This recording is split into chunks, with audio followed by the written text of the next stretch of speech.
Mesdemoiselles, mesdames et messieurs, bonjour à toutes, bonjour à tous, bienvenue sur le28.tv. Tous les 3 jours en France, une femme meurt sous les coups de son conjoint.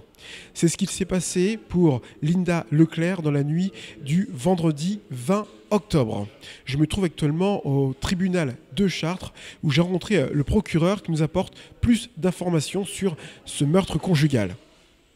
Les services de gendarmerie dont ont été appelés peu après 2 h du matin par les pompiers. Les pompiers leur ont expliqué qu'ils se trouvaient donc sur la commune de Mauléon, dans une maison relativement isolée, et en présence d'une femme manifestement décédée suite à des coups reçus par arme blanche, et en présence d'un homme, son compagnon, qui semblait être l'auteur des faits et du meurtre. Les pompiers avaient eux-mêmes été appelés quelques minutes auparavant par le fils de la victime qui était rentré au domicile vers 1 h du matin après une soirée passée chez des amis. Ce fils, qui est âgé de 22 ans, donc en rentrant, avait trouvé sa mère morte, étendue sur le sol de la chambre conjugale. Et il avait trouvé son beau-père dans la maison, hagard, manifestement sous l'emprise de l'alcool, avec des traces de sang sur le visage et sur les mains. Les gendarmes, lorsqu'ils sont intervenus, ont effectivement constaté le décès de cette dame, qui était née en octobre 1966 et donc qui venait de fêter 51 ans.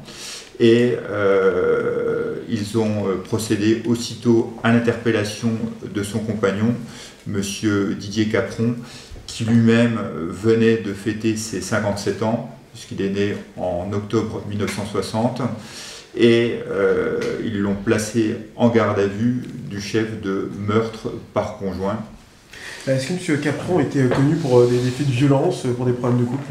Alors, son casier judiciaire montre qu'il a déjà été condamné à 5 reprises. On a 5 condamnations sur le bulletin numéro 1 de son casier judiciaire qui s'étale entre 2001 et 2015. 4 condamnations pour des faits de conduite sous l'empire de l'état alcoolique et une condamnation pour des faits de violence aggravée qui remonte à 2012. D'après les éléments qui ont été portés à ma connaissance, cette condamnation pour violence qui date de 2012 faisait suite à des faits commis déjà à l'encontre de la dame, de sa compagne, qui est la victime des faits commis ce week-end.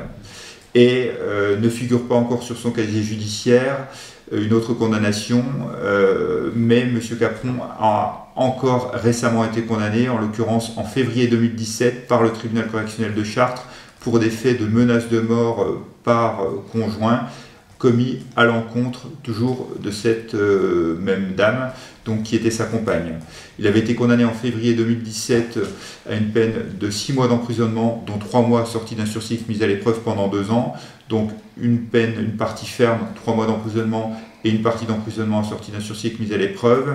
Toutefois, M. Capron, qui ne s'était pas présenté le jour de l'audience et qui donc avait été condamné en son absence, avait fait appel, et cette affaire était donc en attente de jugement au niveau de la cour d'appel de Versailles.